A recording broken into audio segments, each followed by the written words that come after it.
Hello दोस्तों, कैसे आप सब। तो आज हम बात करने वाले हैं 156(3) पे। मतलब अगर आप पुलिस थाने में कंप्लेंट देते हैं और वो आपकी कंप्लेंट रजिस्टर नहीं करती है तो उसमें क्या करना चाहिए।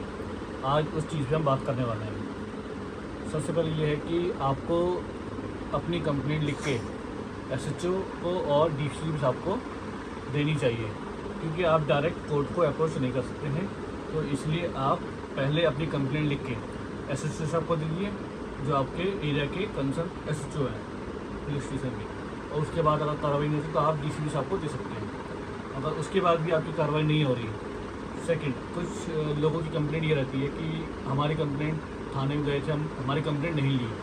तो आप क्या कर सकते हैं कि बाय पोस्ट भी आप अपनी कंप्लेंट भेज सकते हैं और उसका प्रूफ आप अपने पास रख सकते हैं, क्योंकि ये मैंडेटरी प्रोविज़न है कि आप कोर्ट को अप्रोच करने से पहले ये मैंडेटरी प्रोसीजर है कि आपको पहले पुलिस स्टेशन में एसएचओ को अप्रोच करना पड़ेगा, उसके बाद डीसीपी साहब को। अगर डीसीपी और एसएचओ से एक्शन नहीं लेते हैं और पुलिस नहीं करती आपकी एफआईआर आपकी कंप्लेंट में, तो आप मजिस्ट्रेट को अप्रोच कर सकते हैं। अगर पुलिस आपकी कंप्लेंट में एफआईआर नहीं करती है और आपने डीसीपी को भी अपनी कंप्लेंट दे दी है, तो इसका सॉल्यूशन ये है कि आप प्रूफ दिखा के, मतलब आपकी कंप्लेंट भी स्टैम्प हो या आपने बाय पोस्ट पहुँचाओ, तो आप वो प्रूफ लगा के और आपके पास जो भी प्रूफ हैं वो लगा के आप अपनी कंप्लेंट कोर्ट में लगा सकते हैं, कोर्ट को अप्रोच कर सकते हैं। कोर्ट उसको फिर इन्वेस्टिगेशन कराएगी। तो अगर इन्वेस्टिगेशन में आपकी जो प्रूफ है या अगर कुछ कॉग्निजेंस ऑफिस बनते हैं जिसमें एफआईआर होनी चाहिए, तो वो पुलिस ऑफिसर को डायरेक्ट करेगी इन्वेस्टिगेशन करने के लिए। और इन्वेस्टिगेशन में आपकी बात अगर सही मिलती है या प्रूफ होती है आपकी बात, तो उसमें फिर एफआईआर की ऑर्डर कर सकते हैं। अब कौन से सेक्शन में एफआईआर की जाएगी, कौन से सेक्शन में आप एप्लीकेशन फाइल करोगे। पहले सीआरपीसी से 156(3) सीआरपीसी में आपकी एप्लीकेशन फाइल हुआ करती थी। अब वो कानून चेंज हो गया है। अब नया कानून आया है, भारतीय नागरिक सुरक्षा संहिता यानी BNSS।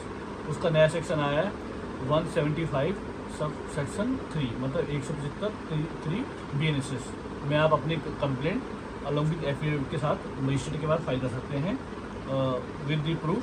और उसके बाद मजिस्ट्रेट उसमें एफआईआर कराएंगे। मजिस्ट्रेट की पावर है उसमें इन्वेस्टिगेशन का ऑर्डर करके, अगर आपकी ऑफेंस कॉग्निजेंट ऑफेंस है और उसमें वाकई में वो इंसिडेंट हुआ है, तो आपकी एफआईआर रजिस्टर हो जाएगी।